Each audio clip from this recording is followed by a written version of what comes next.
Hi YouTube, it's VSG Melissa here. Today is Monday, May 26, 2014. I'm coming at you with my 2-week post-op video today. I had my surgery on Monday, May 12, 2014 at the University of Chicago with Dr. Alverdi. So I'm going to start off with the numbers today. My highest weight was, I'm looking at my notes, I always do better with notes, so I don't forget things. My highest weight was 365 pounds. My surgery weight was 351 pounds, and my current weight is 331.2 pounds.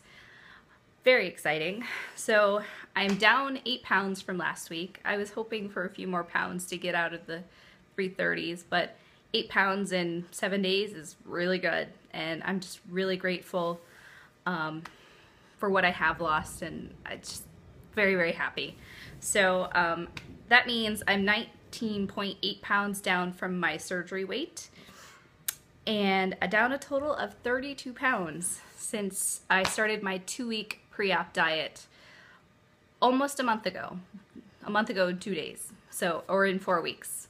So that's awesome. 32 pounds. Wow. Just shocked. I love it. So a few things to go over that happened this week. I met with my primary care physician this week. As always, I apologize for the train. I'm gonna wait for it to go by. So I met with my primary care physician this week, and she was very happy with my progress. She actually took me off my blood pressure medicine. Now, I've only been on blood pressure medicine since March, beginning of March. When I first met with her, I hadn't had a primary care physician in a very long time when I started this process, and it was required that I get one, obviously. And so I haven't always had high blood pressure, probably only in the last few years. I mean, anytime I checked it, it was a little elevated, but she did put me on it before surgery. And 1 week post-op, literally 7 days later, I'm off the blood pressure medicine. So very, very excited about that. The only other comorbidity that I had prior to surgery is sleep apnea, which they tested me for. It was kind of required. I had to go do a sleep study and all that jazz, and get a CPAP machine before surgery, and use that for 30 days before surgery. And I saw my sleep doctor not too long ago. Actually, I think the week before surgery, or like 5 days before surgery, and she was very confident that in 6 months, or maybe a little bit longer after I've lost quite a bit of weight, that I won't have to use the CPAP machine anymore, and I won't have sleep apnea anymore. So I'm crossing my fingers on that. That would be really great if I don't have that. So I am a little concerned that I might still have it after that, because my father, even though he's never been tested, he definitely has sleep apnea, and he's always been a normal weight. He's never been overweight, or he maybe has been 20 or 30 pounds overweight once or twice in his life, but he's always been within a healthy range, and he definitely has sleep apnea. So does my mother, but I think that's because of her weight. I don't think she always had that. So it is in my family history that sleep apnea exists genetically. But I'm gonna cross my fingers. I've only been a light snorer. So I think once I lose the weight, it'll probably go away. Let's see. So last Tuesday, I had a really strange abdominal pain. Like, I would stand up and I couldn't breathe because the sharp pain that was happening. Sorry. It was just like, I lost my breath. I would just gasp every time I stood up because it was just so painful. It was a very specific spot just below my main incision. And it was really kind of scary because I hadn't felt anything like that at all this week. So, but I just started weaning myself off the pain medication a few days prior. So I was starting to feel all these weird aches and pains that I hadn't quite felt prior to going off the pain medicine. I did give my doctor a call, and they called me back the next morning, and they were like, it's totally normal. You know, we had to cut through muscle, which somebody actually mentioned that to me before, when I had mentioned that, you know, my main incision's really, really sore. And, you know, they cut through muscle, and so the muscle's healing, and I might have strained it, and, you know, just take Tylenol until it starts feeling better. It started feeling better like a day and a half later. So that worked out really well. I mean, I still get some pain right around the incision, the main incision, which I'm going to show you guys my stomach at the end of the video. But that's mostly because I've been sneezing. I have allergies. Like, I have the worst allergies. I'm pretty much allergic to everything.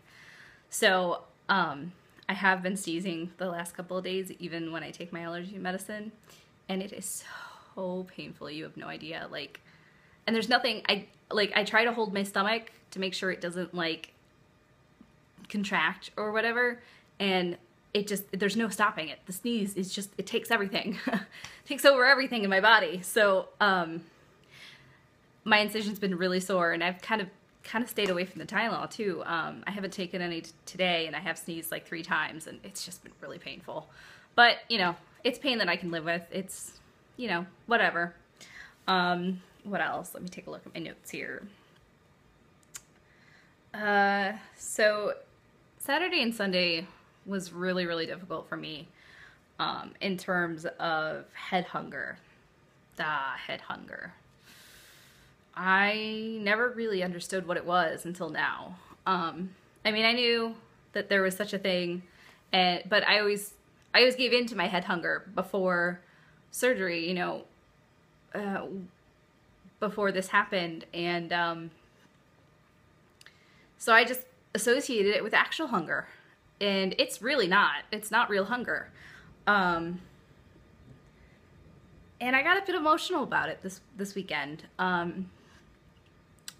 Because I was at the grocery store, and my husband was getting lunch meat, because that's what he's kind of been surviving off of this last week and now, because, you know, it's easy for him to make and I'm not making it, so, and it's not anything too tempting for me. And of course, where the lunch meat, the deli meat is the bakery and the olives and the cakes and just all of my favorite things right there. And, you know, just, oh God, how badly I just wanted like one bite of all of it. It was really, really hard. And then last night, my husband, you know, made macaroni and cheese, and I don't even really like macaroni and cheese all that much. And it was just sitting there seeing him eat was just really, really hard. And I knew I wasn't really hungry. Because I you know, I had some soup, and I, you know, eat very little, like that much at a time, but I wasn't hungry, physically hungry. There was no physical hunger there. And, what I think it really was is I was bored. Like, all day yesterday I was bored out of my mind, and, I'm slowly getting, more physical activity in, and, you know, there's a lot of resting involved, and I can't do a whole lot of things yet. I mean, I can walk and I can kind of do stuff, but I can't bend all the way over. I can't, like, cleaning my house would be really difficult. My house isn't really that dirty right now, but, you know, doing anything to take my mind off of hunger, or my head hunger, wasn't really an option. You know, I'm just really bored. Super bored the last couple of days, and you know, because I'm my second week of being off work and still healing, and just really, really freaking bored. So I knew that was why I was having the head hunger, but you know, kind of really sucked and made me emotional, and like, damn, why is he eating that macaroni and cheese? Like, I can't even look at it. But I survived. I'm doing a little better today. I had a little trouble eating this morning. I tried I tried some cottage cheese. It wasn't sitting right. I tried making a fruit smoothie, like, you know, really, really blended with some protein powder and almond milk, and it just didn't sit in my stomach. It was just like rumbling as soon as it would hit my stomach. And surprisingly, the only thing I could eat was tuna, as long as I really, really chewed it up in my mouth. Last week I tried eating tuna, and oh my god, that was the worst mistake of my life. Probably because I didn't chew it up as well as I should have. And for like a half hour I just sat there in pain. It just sat so heavy. And because before that I'd eaten tuna with, this is going to sound gross, but Greek yogurt, plain Greek yogurt. It kind of just a little bit to make it moist. And that second time last week I didn't. I just ate it plain and I didn't chew it up, and I was in a lot of pain. So anyways, I didn't, I'm really running out of time here. I just chewed it up today and it went down great. So, as I said, mobility is getting better. I'm walking, at least once a day, just short walks, like around the block. I've been taking my dog for a walk with my husband in the morning, which is something I never did before surgery.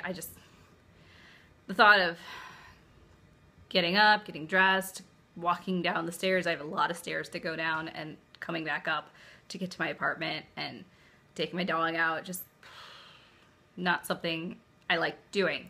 But I've been doing it now, and it's actually a lot of fun. I really like it. You know, my husband and I just kind of walk down to the park. There's a park down the block, and walk the dog around, and it's a lot of fun. More fun than I ever thought. So I'm going to try and do that every morning, even when I start back at work and I have to get up at, like, you know, 6 in the morning, 5:30, 6 in the morning. I'm still going to try and do it, and maybe even start doing evening walks, which would be really nice. I mentioned I wanted to talk about what I was eating this week, which I already kind of talked about a little bit, like what I had had today. I've been eating cottage cheese and very, very scrambled eggs. The first time I had scrambled eggs, it sat really heavy that first week. But we've been putting some cheese in it and really scrambling them a lot, and they go down a lot smoother now. I've been having, I mentioned tuna. I've been using Isopure for protein because I haven't quite got back to the protein shakes yet. I'm going to try and get back into that starting tomorrow, drinking those protein shakes. But just the thought of trying to get all of that down. Like, I will never, I've not been able to drink a cold bottle of water since the start. Like, I'll take like 2 or 3 sips, and by the time I get back to it, it's like totally lukewarm. So, like, the idea of trying to drink that fast enough, or I might just have to put it back in the fridge to make sure it stays cold to keep drinking it, the protein shakes. We'll see. We'll see what happens. And yesterday I was having a lot of difficulty watching my husband eat and, like, missing that tactile feeling of chewing and eating whole foods. Like, I couldn't do anything for an actual chicken breast that I can chew and eat. But, you know, pureed, so what can you do? Anyways, I wanted to show you guys my scars. I only have like a minute and a half left, so let's take a look here. I'm gonna move the camera around here. Alright. Woo! Sorry. Alright, so here we go. So there's the 4 scars here, all right in a line.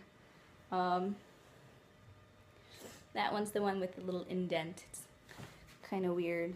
I know it's kind of gross. And then I have one right up here.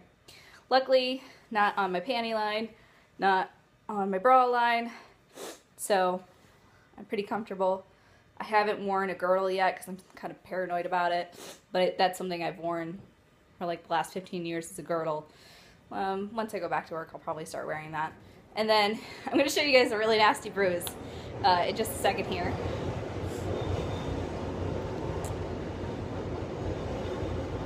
So I've been taking Lovenox, a shot of Lovenox twice a week for blood thinning so I don't get any blood clots, or twice a day. Every 12 hours I've been getting a shot of Lovenox, and here is that nasty bruise I got from one of the shots. Ooh, gross. All right, that's all I have to show you guys today. I will see you guys later.